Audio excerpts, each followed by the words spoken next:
দর কষাকষির মধ্য দিয়ে শেষ হলো ঢাকা ওয়াশিংটনের দ্বিতীয় দফার আলোচনা। কিছু ক্ষেত্রে ঐকমত্যে না পৌঁছালেও যুক্তরাষ্ট্র শুল্ক কমাবে বলে আশা সরকারের। তবে শুল্ক বিরতিতে আলোচনায় ঢিলেমি ছিল বাংলাদেশের, বলছেন বিশ্লেষকরা। এদিকে পাল্টা শুল্কের শঙ্কায় বাংলাদেশ থেকে পোশাকের ক্রয়াদেশ পিছিয়ে দিয়েছে বিখ্যাত ওয়ালমার্ট, স্থগিত করেছে বেশ কিছু অর্ডারও। গত সপ্তাহে বাংলাদেশ সহ 14টি দেশের পণ্যের ওপর নতুন করে বাড়তি শুল্ক আরোপের ঘোষণা দেন মার্কিন প্রেসিডেন্ট ডোনাল্ড ট্রাম্প। এ সময় বাংলাদেশি পণ্যে 35% পাল্টা শুল্ক আরোপ করে যুক্তরাষ্ট্র। এ নিয়ে দেশটির সঙ্গে 3 দিনব্যাপী আলোচনা শেষ হয় শুক্রবার। এ দফার আলোচনায় অমীমাংসিত রয়ে গেছে অনেক বিষয়। বাংলাদেশ দূতাবাস সূত্রে জানা গেছে, শুল্ক ছাড় বিষয়ে আবারও আলোচনায় বসবে দুই দেশ। অর্থনীতিবিদরা বলছেন, আলোচনার জন্য 90 দিন সময় পেলেও বাংলাদেশের দিক থেকে ছিল ঢিলেমি, যার ফলে মাত্র 2% শুল্ক কমাতে সক্ষম হয়েছে বাংলাদেশ। যদিও ইন্দোনেশিয়া, মালয়েশিয়া, ভিয়েতনাম সহ বিভিন্ন দেশ বাংলাদেশের চেয়ে শুল্ক আলোচনায় বেশ এগিয়ে রয়েছে। আপনি যদি এই মুহূর্তে আলোচনা করে সমাধান করতে হয়, তার মানে বোঝা যাচ্ছে যে আমাদের যে বাণিজ্যিক কূটনীতি সেটা কিন্তু দুর্বল। আমি যেটা ব্যক্তিগতভাবে মনে করি সেটা হচ্ছে এই 3 মাসের মধ্যে প্রকৃতপক্ষে যারা অংশীজন বলতে হচ্ছে ব্যবসায়িক প্রতিনিধি, তারা কিন্তু নেগোসিয়েশনটা শুধু এক স্টেজে না, ডিফারেন্ট টিয়ারে নেগোসিয়েশন করতে হয়। বিদ্যমান শুল্ক হারে মার্কিন বাজারে পণ্য রপ্তানি করতে হলে 50% শুল্ক গুনতে হবে বাংলাদেশকে। এ নিয়ে শঙ্কিত ব্যবসায়ীরা। প্রধান বাণিজ্য প্রতিদ্বন্দ্বী ভিয়েতনামের সঙ্গে প্রতিযোগিতায় টেকা কঠিন হবে বলে মনে করছেন তারা। যেহেতু মার্কিন যুক্তরাষ্ট্র বর্ধিত হারে আমদানি শুল্ক বসাচ্ছে, মার্কিন যুক্তরাষ্ট্রের বাজারে তাদের আমদানি করা দ্রব্যের দাম বাড়বে। তার মানে যদি তৈরি পোশাকের দাম যদি বাড়ে, তাহলে মার্কিন যুক্তরাষ্ট্র যা তৈরি পোশাক আমদানি করে সেটা কমে যাবে। কাজে বাংলাদেশে একটি চ্যালেঞ্জ হচ্ছে, বায়াররা বলবে যে বাংলাদেশ 50% শেয়ার করতে পারে কিনা, তারা হয়তো 50% দিতে চাইবে। কাজে সেদিক থেকে চিন্তা করলে আমাদের যারা তৈরি পোশাক এখানে রপ্তানি করেন, তারা কিন্তু অতিরিক্ত একটা সক্ষমতার চাপের মধ্যে পড়বে। এদিকে বাংলাদেশের পোশাকের ক্রয়াদেশ পিছিয়ে দিয়েছে ওয়ালমার্ট, স্থগিত করেছে বেশ কিছু অর্ডার। মার্কিন শুল্ক আরোপ করার ঘোষণা দেওয়ায় এমন ঘটনা ঘটল বলে জানিয়েছে আন্তর্জাতিক গণমাধ্যম Reuters. Tarek Hossain, Independent News, Dhaka. যুক্তরাষ্ট্রের শুল্ক নিয়ে আরও বিস্তারিত আলোচনা করতে আমাদের সাথে যুক্ত হয়েছেন বিজিএম এর সাবেক পরিচালক এবং শাসা ডেনিমসের ব্যবস্থাপনা পরিচালক শামস মাহমুদ। শামস মাহমুদ, আপনাকে স্বাগত জানাচ্ছি অর্থনীতি সারাদিনের। শুরুতেই আপনার কাছে জানতে চাইবো, আমরা জানি যে যুক্তরাষ্ট্র সরকারের সাথে বাংলাদেশ সরকারের বৈঠক শেষ হয়েছে গতকাল রাতে। তো এখন পর্যন্ত তো আসলে আমরা সেইভাবে বৈঠকের বিষয়ে জানিনি। তো আপনারা কি ভিতর থেকে কোনো খবর পেয়েছেন, কি হয়েছে সেই বৈঠকের সবশেষ সংবাদ আপনার কাছে যদি কোনো তথ্য থেকে থাকে? জি, ধন্যবাদ আপনাকে। না, এখানে আমরা যেটা দেখলাম, এখানে দুটো জিনিস করা হয়েছে। একটা হলো 40% ভ্যালু এডিশন, আপনার ব্যাকওয়ার্ড লিঙ্কেজ সাপোর্ট থেকে শুরু করে আমার দেখাতে লাগবে যে 40% ভ্যালু এডিশন, তখন এখানে কিছু শুল্ক কমতে পারে। কিন্তু এখনো নেগোসিয়েশন চলছে। এটা 1 তারিখে আমাদের কাছে স্পষ্ট হবে যে এই এখন যে নেগোসিয়েশনটা হচ্ছে এটার কি আউটকামটা পজিটিভ, নাকি যদি 35% থেকেই যায় তখন কিন্তু আমরা সমস্যায় পড়বো। যেটা আপনার যে রিপোর্টটা করেছে ওখানে উঠে এসেছে যে আমাদের যে কম্পিটিটিং যে কান্ট্রিগুলো আছে, ওনারা যদি আরো কম শুল্কে যদি আমেরিকায় পণ্য পাঠাতে পারে, তখন কিন্তু এখানে যেটা হবে যে একটা নকডাউন এফেক্ট হবে। আলটিমেটলি আরএমজি সেক্টর এখনো বাংলাদেশের 80% এক্সপোর্ট হচ্ছে এই সেক্টর থেকে, এবং এইটার যদি কোনো ক্ষতি যদি কোনো এফেক্ট আসে, এটা কিন্তু আলটিমেটলি ফাইন্যান্সিয়াল সেক্টরের উপর বাংলাদেশ এসে পড়বে। তো সবকিছু নিয়ে we are still worried, but আমরা স্টিল হোপফুল যে নেগোসিয়েশন আমরা যে কথাটা বলতে পারছি এখনো, এটা একটা ভালো সাইন। এবং 1 তারিখে কিন্তু স্পষ্ট হবে, কারণ অন্য দেশ কি সুবিধা পেলো না পেলো এটা কিন্তু আবার 1 তারিখের আগে, কিন্তু এখন বললে আমি ঢিল ছুটছি, অন্ধকারে ঢিল ছুড়ে একটা কথা হবে। কিন্তু তখন আমরা বাস্তবে দেখবো যে কথার কি is a fruitful or not. Shams Mahmud, আর আপনিও যেমনটা বলছিলেন অন্য দেশের সাথে আসলে কি হবে না হবে সেক্ষেত্রেও হয়তো আমরা দেখতে পারবো আগস্টের 1 তারিখে। তারপরেও আমরা দেখছি ভিয়েতনাম কিন্তু অনেকটা এগিয়ে গেছে শুল্কের বিষয়ে। সেক্ষেত্রে যেরকমটা বিশ্লেষকরাও বলছিলেন যে শুল্ক নিয়ে আলোচনায় যুক্তরাষ্ট্রের সাথে আসলে আমাদের কিছুটা হলেও, আপনার কি মনে হয় যে আমাদের পক্ষ থেকেই আসলে কিছুটা ঢিলেমি ছিল? ভিয়েতনাম যেখানে শুল্ক অনেকটাই কমিয়ে জি নিয়ে আসতে সক্ষম হয়েছে, আমরা কেন জি পারিনি? না, দেখেন এখানে জিনিস হলো যে আমরা যেটা ফিল করি ব্যবসায়ী হিসাবে, আমরা আপনি বাজার থেকে শুরু করে এই নেগোসিয়েশন, আমি যদি পার্সোনালি বলি, আমার মনে হচ্ছে যে কোনো কারণে এই সরকার অ্যান্টি প্রাইভেট সেক্টর স্টেপস নিচ্ছে। হ্যাঁ, প্রাইভেট সেক্টরের বিরোধিতা করছে ওনারা, আর আমাদের যেটা মানে আমরা যেখানে বিকাশ করতে পারবো ওনাদের কিছু ডিসিশন এখানে সমঞ্জত হচ্ছে না। আর আরেকটা হলো যে এই নেগোসিয়েশন যেটা হচ্ছে, এখানে দেখেন এখানে গিয়েছে 3 জন। হ্যাঁ, 3 জন গিয়েছে, এনারা কিন্তু 3 জন পোশাক শিল্প, যেটা এখনো 80% এক্সপোর্ট বাংলাদেশের হয়ে থাকে, আমেরিকা ইজ এ সিগনিফিকেন্ট, আমাদের এক্সপোর্ট হয়ে থাকে আমেরিকায়। এখানে বিজিএমএ, বিকেএমএ, বিটিএমএ এদের কোনো রিপ্রেজেন্টেশন ছিল না। আজকে কথা বললে তো হবে না, এটা শুরু থেকে একটা হোমওয়ার্ক করে ওখানে যাওয়া উচিত ছিল। অ্যান্ড আমরা এখানে আলোচনা করছি কিন্তু পোশাক শিল্প নিয়ে, কিন্তু পোশাক শিল্পের পাশাপাশি এখানে ফুটওয়্যার আছে, ফার্মাসিউটিক্যালে একটা নিউজ যেটা আপনি দেখে থাকেন, ট্রাম্প অ্যাডমিনিস্ট্রেশন চিন্তা করছে 200% ট্যারিফ বসাবে। তো ফার্মাসিউটিক্যাল ইন্ডাস্ট্রির কেউ এখানে নেই, প্লাস্টিক ইন্ডাস্ট্রি যেটা আমাদের কিন্তু এক্সপোর্ট বাড়ছিল ওখানে, ওটার কেউ নেই। তো ওনারা যদি এটাকে একটা পিকনিকের মতন করে যদি আমেরিকায় যায় এসব নেগোসিয়েশন করতে, এটার আউটফল মানে আউটকামটা কি হবে এটা কিন্তু আমরা জানি না। এবং এইটার কারণে যে ফাইন্যান্সিয়াল যে ইমপ্লিকেশন গুলো সামনে আসবে এখানে, যদি গার্মেন্টস ইন্ডাস্ট্রি বন্ধ হয়, গার্মেন্টস তো সবার তো আর ব্যাকওয়ার্ড লিঙ্কেজ নেই, এখানে অনেক এসএমই গার্মেন্টস আছে, এগুলো যখন বন্ধ হবে, এদের যে কর্মী যারা এখানে নিয়োজিত আছে এদের দায়ভার কে নিবে? এটা কিন্তু এই সরকারের উত্তর দিতে লাগবে তখন। শামস মাহমুদ, আপনার কাছে জানতে চাইবো, আমরা দেখেছি যে এরই মধ্যে কিন্তু ওয়ালমার্ট তাদের ক্রয়াদেশ কমিয়েছে এবং কিছুটাও বাতিলও করেছে। আপনার কাছে কি আর কোনো সংবাদ আছে যে আর কোনো ক্রেতা বায়াররা কি আমাদের সেই ধরনের কোনো ক্রয়াদেশ কমানোর বিষয়ে কোনো সংবাদ আছে কিনা, আপনার কাছে জানতে না, চাইছি। এখানে মানে বেশ কিছু, আমি নাম বলতে চাই না, কিন্তু বেশ আমেরিকান বায়াররা কিন্তু এখন হোল্ড করে রাখছে। দেখেন, আমার ডিসেম্বর যে পিক সিজন যেটা হয় ওটার অর্ডার কিন্তু আমরা এখন থেকে কথা বলা শুরু করি। যেহেতু আমাদের কোনো সেটেলমেন্ট আসে নাই, আমরা কিন্তু বায়াররা কিন্তু এখন কনফার্ম করতে পারছে না, কারণ ট্যাক্সটা কি হবে এটা কিন্তু আমি যদি ধরেন 10 তারিখে শিপমেন্ট করি, আমার পোর্ট থেকে চট্টগ্রাম থেকে আমেরিকা যদি আমি শিপমেন্ট করি, ওটা কিন্তু 1 তারিখের পরে গিয়ে পৌঁছবে। আর তখন কিন্তু ওদের এই যে এক্সট্রা যদি ট্যারিফ দিতে লাগে তখন ওদের পে করতে লাগবে। তো এগুলো সবকিছু নিয়ে কিন্তু একটা অনিশ্চয়তার মধ্যে আছি আমরা। অ্যান্ড আমেরিকার যদি ধরেন এটা একটা শর্ট টার্ম, তো ডেফিনেটলি এফেক্ট আসবে, কারণ আমরা এখন ওই উইন্ডোটা মিস করব। তো এটার কারণে কিন্তু যেটা আমরা লক্ষ্য করছি যে বায়াররা কিন্তু এখন অ্যাডিশনাল প্রেশারও দিচ্ছে যে দাম কমানোর জন্য। তো এই দাম কমানো, যেটা আমি কমাবো, এটা তো আমার নিজের পকেট থেকে দিতে লাগবে, এটা তো ইয়ে অন্য কেউ দিবেন।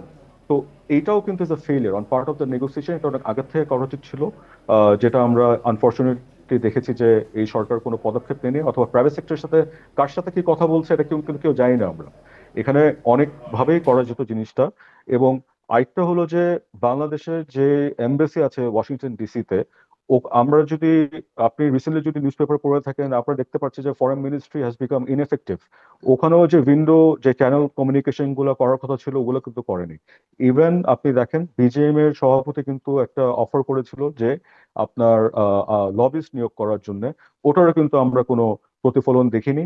এবং আহ, এর থেকে বড় জিনিস হলো যে এইসব নেগোসিয়েশন যে আমরা করছি, আপনি দেখেন আমেরিকার একটা বড় পয়েন্ট যেটা গতকাল বলা হয়েছিল, they are worried about the Chinese investment taking place in different countries. বাংলাদেশে কিন্তু 85% ওনার্স, এই আরএমজি টেক্সটাইলে যারা আছে এটা বাংলাদেশি ওন্ড। হ্যাঁ, ভিয়েতনামে কিন্তু 60% ওনার্স যারা ওখানে এই ব্যবসাটা করে থাকে এটা চাইনিজ ওন্ড। তো আমাদের যে এত বড় একটা অ্যাডভান্টেজ আছে, ট্রান্সশিপমেন্টের ভয়টা নেই, এটা কিন্তু কিভাবে উল্লেখ করছে অথবা ধরে তুলছে বাংলাদেশ যে প্রতিনিধি দল আছে, এটা আমরা এখনো জানি না ঠিক করে। এবং আরেকটা হলো যে বিগত 7 দিন যদি আপনি নিউজ পেপার দেখেন, দেখবেন যে এখানে চাইনিজ ইনভেস্টমেন্ট আসছে, চাইনিজরা এটা করছে, হ্যান করছে, এসব নিউজে পুরো ভরা নিউজ পেপার। এখন এইসব নিউজ তো 1 তারিখের পরও আপনারা যখন জানেন যে আমেরিকার একটা বড় একটা টকিং পয়েন্ট, একটা নেগোসিয়েশনের পয়েন্ট, এটা আপনি তো 1 তারিখ পর্যন্ত ওয়েট করে এসব কথা বলতে পারতেন। তো এই সময় এটা করাও কিন্তু ইট শোস যে গভর্নমেন্ট এটা কত লাইটলি নিচ্ছে। এটা একটা শুক্রবারে পূর্বাঞ্চলে পিকনিক করার মতন করে যদি ট্রিট করে, এটার আউটকাম আমরা মনে করি না যে রিয়েলিস্টিক কোনো আউটকাম অথবা পজিটিভ কোনো আউটকাম আসবে। শামস মাহমুদ, আপনি যেই পয়েন্টগুলোর কথা বললেন সেক্ষেত্রে কিন্তু অনেকটাই নিরাশার কথাই আমরা উঠে এসেছে আপনার বক্তব্যে।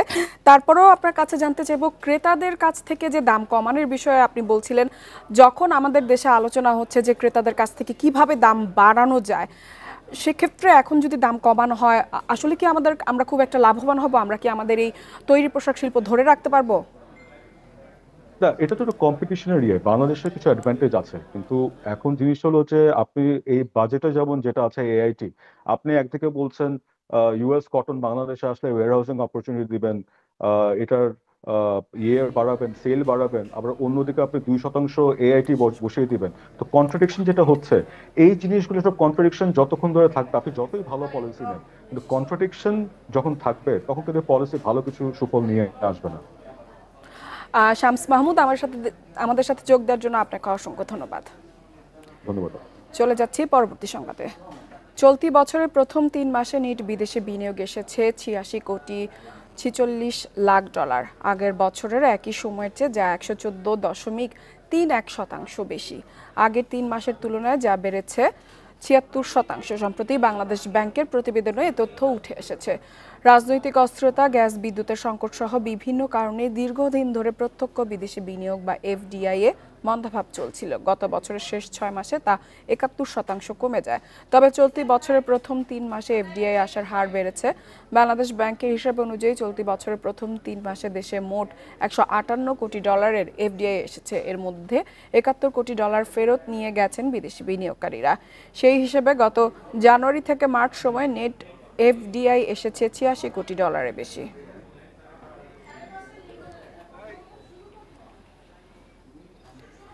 বৈদেশিক ও সামগ্রিক ঋণ ঝুঁকির ক্ষেত্রে বাংলাদেশ নিম্ন ঝুঁকিপূর্ণ এবং ঋণ জিডিপির অনুপাত সহনীয় পর্যায়ে থাকলেও ধীরে ধীরে তা বাড়ছে। চলতি 2025-26 অর্থ বছর শেষে সরকারের দেশি বিদেশি ঋণের পরিমাণ বেড়ে দাঁড়াবে প্রায় 23.5 লাখ কোটি টাকায়, যার মধ্যে দেশি ঋণের স্থিতি দাঁড়াবে 13,26,800 কোটি টাকা আর বিদেশি ঋণের স্থিতি 10,15,200 কোটি টাকা।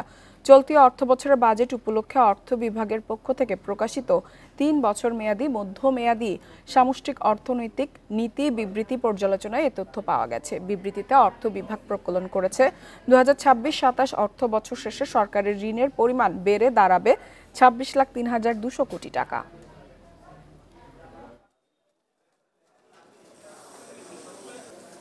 বিশ্বব্যাংকের দক্ষিণ এশিয়া অঞ্চলের নতুন ভাইস প্রেসিডেন্ট জোহানেস জুড শনিবার ঢাকায় এসে পৌঁছেছেন। 4 দিনের সরকারি সফরে তিনি অন্তর্বর্তীকালীন সরকারের প্রধান উপদেষ্টা, অর্থ উপদেষ্টা, বাংলাদেশ ব্যাংকের গভর্নর এবং অন্যান্য ঊর্ধ্বতন সরকারি কর্মকর্তা ও বেসরকারি খাতের প্রতিনিধিদের সঙ্গে সাক্ষাৎ করবেন। জোহানেস জুড 2025 সালের 1 জুলাই বিশ্বব্যাংকের দক্ষিণ এশিয়া অঞ্চলের ভাইস প্রেসিডেন্ট হিসেবে দায়িত্ব গ্রহণ করেন। এর আগে তিনি 2013 থেকে 2015 সাল পর্যন্ত বাংলাদেশ, ভুটান ও নেপালের জন্য বিশ্বব্যাংকের কান্ট্রি ডিরেক্টর হিসেবে দায়িত্ব পালন করেছেন।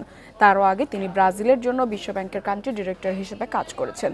তিনি operational policy and country services vice প্রেসিডেন্সির অধীনে strategy, result, risk and learning বিভাগের পরিচালক হিসেবে দায়িত্ব পালন করেন।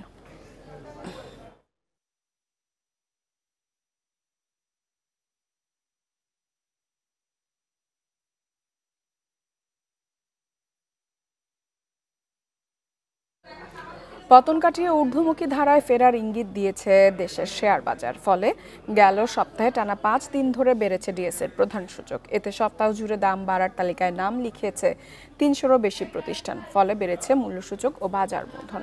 সপ্তাহের শেষ কার্যদিবসে ডিএসইর বাজার মূলধন দাঁড়িয়েছে 6,76,739 কোটি টাকা। সপ্তাহের ব্যবধানে বাজার মূলধন বেড়েছে 10,000 কোটি টাকার উপরে বা 1.61%।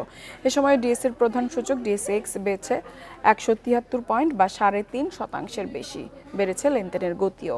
গড়ে লেনদেন হয়েছে 486 কোটি 14 লাখ টাকা, অর্থাৎ প্রতি কার্যদিবসে গড় লেনদেন বেড়েছে 150 কোটি 7 লাখ টাকা বা 30.87%।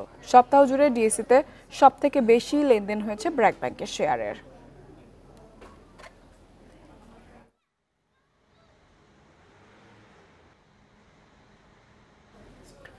বৃষ্টি কমায় ফেনী সহ বিভিন্ন জেলার প্লাবিত এলাকা থেকে পানি নামা শুরু করেছে। এসব এলাকায় ক্ষয়ক্ষতি নিরূপণের কাজ শুরু করেছে কৃষি ও প্রাণী সম্পদ বিভাগ। কর্মকর্তারা জানান, ক্ষতিগ্রস্তদের তালিকা তৈরি কাজ চলছে, বরাদ্দ পেলেই ক্ষতিগ্রস্তদের সহায়তা পৌঁছে দেওয়া হবে।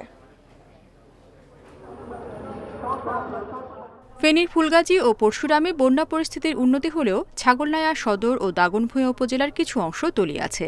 দুর্গত এলাকায় পানি নামার সাথে স্পষ্ট হচ্ছে ক্ষয়ক্ষতি। জেলার 1650 হেক্টর জমির আউশ, আমন, শাকসবজি, মরিচ সহ বিভিন্ন ফসল নষ্ট হয়েছে। ভেসে গেছে 2000-এর বেশি পুকুর ও মাছের ঘের। এর আগের বন্যা আমার 6-7 কানি জমিনের ধান লাগাইয়া ধান সব তো হয়ে গেছে, নষ্ট হয়ে গেছে। কিন্তু সরকার থ্রুতে বা কোনো থ্রুতে আমরা 1 টাকা জিনিসও পাই নাই। মৌসুমের দ্বিতীয় দফা বন্যায় কুমিল্লার গোমতীর চর সহ বিভিন্ন নিচু এলাকায় জলাবদ্ধতায় 13,000 হেক্টরের বেশি জমির ফসল ক্ষতিগ্রস্ত হয়েছে। সরকার দুর্যোগকালীন সহায়তা দিলে তালিকা অনুযায়ী কৃষকদের বরাদ্দ পৌঁছে দেওয়া হবে, জানালো কৃষি বিভাগ। পানি আইয়া চাংপল পড়িয়ে গেছে, সব করলাগুলা সব ফচ্চা গেছে। গত বছর বন্যার কারণে প্রায় 15 লাখ টাকার উপরে ঋণ নেওয়া, কিন্তু এই মুহূর্তে সেই যে সর্বশান্ত হয়েছি, এখন তার দাঁড়ানোর কোনো সুযোগ নাই। সরকারের ইচ্ছা এবারও আমরা আছে, আমাদের প্রণোদনায় কিন্তু সবজি চাষিদের জন্য প্রণোদনা আছে, সবজি বীজ সহ নানা ধরনের উপকরণ, তো সেগুলোর মাধ্যমে হয়তো কৃষকরা আবার ইনশাআল্লাহ ফিরে আসবে। নোয়াখালীতে টানা বৃষ্টি ও জলাবদ্ধতায় 7,800 হেক্টর জমির ফসল ক্ষতিগ্রস্ত হয়েছে। আর লক্ষ্মীপুরে 400 হেক্টরের বেশি বীজতলা ও 200 হেক্টর জমির শাকসবজি নষ্ট হয়েছে। এছাড়া ভেসে গেছে 300-এর বেশি পুকুর ও ঘেরের মাছ। ভেন্ডি, কাঁচামরিচ, টমেটো, কহি অনেক কিছু লাগাইছি, কিন্তু সব আমার মনে করেন এই পানিতে উঠে আমার সব কিছু নষ্ট হয়ে গেছে। 5 ঘন্টা জমি মনে করেন কি করে বাঁচি, মনে করেন ডুবি গেছে। খাগড়াছড়ির কবাখালী ও মেরুং ইউনিয়নেও বৃষ্টি ও পাহাড়ি ঢলে আউশ ও গ্রীষ্মকালীন ফসলের ক্ষতি হয়েছে। রেশমি নন্দী, ইন্ডিপেন্ডেন্ট নিউজ। জুলাই অভ্যুত্থান স্মরণের কর্মসূচির অংশ হিসেবে রাজধানীর গুলশানে জুলাই শহীদ ও আহত পরিবারের সদস্যদের সঙ্গে বিএনপির মতবিনিময় সভা চলছে। সভায় ভার্চুয়ালি যুক্ত হয়ে বক্তব্য রাখছেন দলটির ভারপ্রাপ্ত চেয়ারম্যান তারেক রহমান। সরাসরি চলে যাচ্ছি তার বক্তব্যে। হচ্ছে আরো জোরে সোরে শুরু হচ্ছে। কাজেই এই দেশের মানুষ যেমন 71 সালে স্বাধীন করেছে এই দেশের মানুষ যেমন বিভিন্ন সময় তাদের নিজেদের অধিকারের রক্ষায় সোচ্চার হয়েছে, 90-তে সোচ্চার হয়েছে, 24-এ সোচ্চার হয়েছে। আপনাদের সকলের কাছে আহ্বান থাকবে, আবারও আপনাদেরকে সোচ্চার এবং সচেতন হতে হবে। কারা কিভাবে ষড়যন্ত্র করছে, কারা কিভাবে বিভিন্ন কথা বিভিন্ন সময় বলছে এবং ক্ষণে ক্ষণে অবস্থান পরিবর্তন করছে, এই সকল বিষয়ে আপনাদেরকে সচেতন থাকতে হবে। সনদের কথা আবার যদি বলতে হয়, আবারও আমি বলবো, আমাদের দলের অবস্থান থেকে আমরা 3 মাস আগে সম্পূর্ণভাবে লিখিতভাবে পরিষ্কারভাবে জানিয়ে দিয়েছি আমরা কি বলতে চাই, কি বোঝাতে চাই। কাজেই সম্পূর্ণ দায়িত্ব এখন অন্তর্বর্তীকালীন সরকারের। তারা কতটুকু কি করবে না করবে, কাদেরকে নিয়ে কি করবে না করবে, সেটি তাদের ব্যাপার। এখানে আমাদের আর কোনো কিছু বলার নেই, বক্তব্য নেই। আমরা তো উপস্থাপন করেই দিয়েছি। আমরা যদি দেশ পরিচালনার দায়িত্বে থাকতাম, অবশ্যই আমরা প্রশাসনকে কঠোরভাবে, যেহেতু প্রশাসনের মধ্যে বিভিন্ন জায়গায় এখনো বিগত স্বৈরাচারের ভূত লুকিয়ে আছে, কাজেই সেই ভূত এবং বর্তমানে নতুন কোন ভূত যদি থাকে, তারা কি ষড়যন্ত্র করছে, সেই ষড়যন্ত্র সম্পর্কে সচেতন সবাইকে হতে হবে। যদি আমরা সচেতন না হই, এই দেশকে টিকিয়ে রাখা মুশকিল হবে। ধন্যবাদ। আসসালামু আলাইকুম। আমি ইসমাইল হোসেন রাব্বির বড় বোন বলতেছি। আমার ভাই ঢাকা বাংলা মোটরে মেট্রো নিচে গুলি খায়। আমরা 2 বোন, আপনারা দেখেছেন, 2 বোন লাশের মিছিল কাঁধে নিয়ে গিয়েছিল। 2 বোন লাশের মিছিল কাঁধে নিয়েছিল। সেই 2 বোনের ভিতরে আমি একজন। আপনারা সবাই বলেন, আপনাদের কাছে একটা প্রশ্ন, আপনারা সবাই বলেন আমার ভাই বিএনপি করে, ছাত্র নেতা, কিন্তু আজ পর্যন্ত আমার বাবা মার পাশে বিএনপির কে দাঁড়াইছে আমি সেটা স্যারের কাছে জিজ্ঞাসা করতে চাই। আমার বাবা রিক্সা চালক, আমার মা আরবি টিউশনি করে আমার ভাইকে পড়াশোনা করাইছে, আমার বোন আরবি বাংলা টিউশনি করে পড়াশোনা করছে। আজ পর্যন্ত স্যার আমাদের পাশে বিএনপির কে দাঁড়াইছে? আমার বাবা এখনো রিক্সা চালায় খায়, তাহলে আমার ভাই যদি ছাত্র জুলাই অভ্যুত্থান স্মরণে বক্তব্য রাখছিলেন তারেক রহমান। চলে যাচ্ছে সংবাদে। ফেনীর বন্যায় শুধু ফসলের ক্ষতি নয়, কেড়ে নিয়েছে কৃষকের স্বপ্ন। ফুলগাজীর মুন্সিরহাটের কৃষক রাসেল গরু হারিয়ে শোকে কাতর। এছাড়াও ঘেরের মাছ ও পোল্ট্রি খামারের ক্ষয়ক্ষতিতে দিশেহারা তার মতো আরও অনেকেই। ক্ষতিগ্রস্তদের তালিকা করে প্রণোদনা দেয়া হবে বলে জানিয়েছেন জেলা প্রশাসক। ফেনীর ফুলগাজীর মুন্সিরহাট ইউনিয়নের কমুয়া গ্রামের কৃষক রাসেল সাধ্যের সবটুকু দিয়ে লালন করেছিলেন দুটি গরু। উদ্দেশ্য আগামী কোরবানির হাটে বিক্রি, কিন্তু প্রকৃতির নির্মম আঘাতে সে স্বপ্ন এখন অতীত। বানের পানিতে ভেসে যাওয়া গরু হারিয়ে দিশেহারা রাসেল। সত্যি আমার গরু বাসায় নিয়ে গেছে, তখন আমরা অনেকজন গেছে, গ্রামীয়লা যাই সবাই কাতর হয়ে গেছে, গরু আর ফিরে আনতে পারে নাই, গরু মারা গেছে। ঘরের মুখ আছে, মুখ বরাবর ভাঙনারা ভাঙছে। এখনো কোনো সরকারি কোনো লোক কোনো কর্মকর্তা আসি এখনো দেখো না। শুধু রাসেলই নয়, তার মতো আরো অনেক কৃষক, উদ্যোক্তা ও খামারির স্বপ্ন কেড়ে নিয়েছে বন্যা।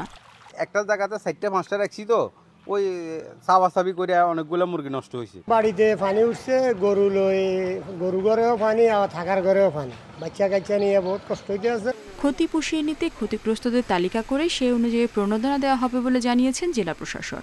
ক্ষতিগ্রস্ত খামারি রয়েছেন, তাদেরকে কিভাবে পুনর্বাসন করা যায় সে বিষয়টি আমরা দেখব, এবং এই রকম আপনাদেরকেও আহ্বান করব, যারা এরকম ক্ষতিগ্রস্ত আছে তাদের যদি পূর্ণাঙ্গ ঠিকানা আমাদেরকে দেওয়া হয়, আমরা অবশ্যই জেলা প্রশাসনের পক্ষ থেকে, সরকারের পক্ষ থেকে তাদের পাশে দাঁড়াবো।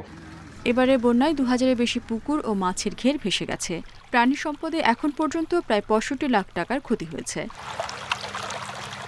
Independent news. এই ছিল অর্থনীতি সারাদিনের আজকের আয়োজনে। ইন্ডিপেন্ডেন্ট টেলিভিশনের সব খবর আরও জানতে চোখ রাখুন ফেসবুক, ইউটিউব এবং এক্সে। আমন্ত্রণ আমাদের পরবর্তী সংবাদে।